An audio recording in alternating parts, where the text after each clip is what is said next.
Tripura Info News Update. আসন্ন ADC নির্বাচনকে সামনে রেখে জোরদার নির্বাচনী প্রচার শুরু করেছে তিপ্রামথা দল। রবিবার পনের জিরানিয়া এলাকার প্রার্থী জগদীশ দেববর্মার সমর্থনে নির্বাচনী সভা অনুষ্ঠিত হয় মান্দায়ের বুরাখা বাজার এলাকায়। এদিন প্রচুর সংখ্যক সমর্থকরা উপস্থিত এই সভাতে। সবার শেষে সাংবাদিকদের মুখোমুখি হয়ে প্রার্থী জগদীশ দেববর্মা নির্বাচনী প্রচার নিয়ে বিস্তারিত তুলে ধরেন।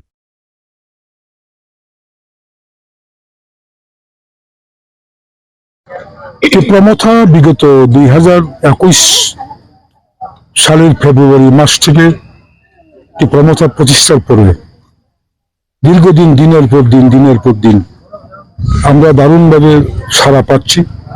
আন্দোলনেও দারুণভাবে আমাদের আন্দোলনে সামিল হচ্ছে এবং এদেশি নির্বাচন ঘোষণার পরে বিশেষ করে আপনারা জানেন এদেশি নির্বাচনটাকে বিলম্বিত করার একটা সুকৌশল নিয়েছিল বর্তমান বিজেপি সরকার, কিন্তু সুপ্রিম কোর্টে যাওয়ার পরে এদেশি নির্বাচনের পাশাপাশি বিলাস কমিটির নির্বাচনটাকেও আগামী জুন মাসের মধ্যে বিলাস কমিটির নির্বাচন সংগঠিত করার জন্য সুপ্রিম কোর্ট একটা ভার্ডিক্ট দিয়েছে।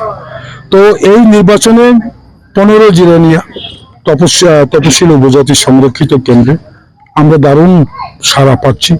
যেভাবে হোক সিপিআইএম, কংগ্রেস, বিজেপি, অন্যান্য দল থাকার পরও এই কেন্দ্রে তিপ্রামথার জয় সুনিশ্চিত।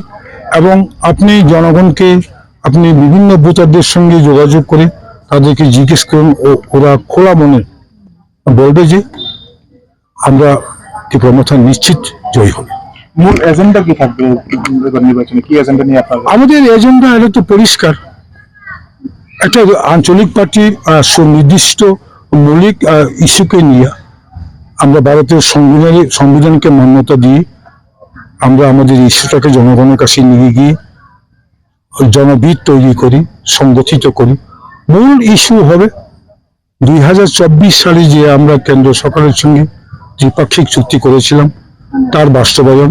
এর পাশাপাশি সংবিধানের 2 এবং 3 দ্বারা ভারতের সংবিধানে রয়েছে পৃথক ত্রিপুরা রাজ্য গঠন, সেপারেট ত্রিপুরা ল্যান্ড গঠন। এটাই আমাদের মূল এজেন্ডা।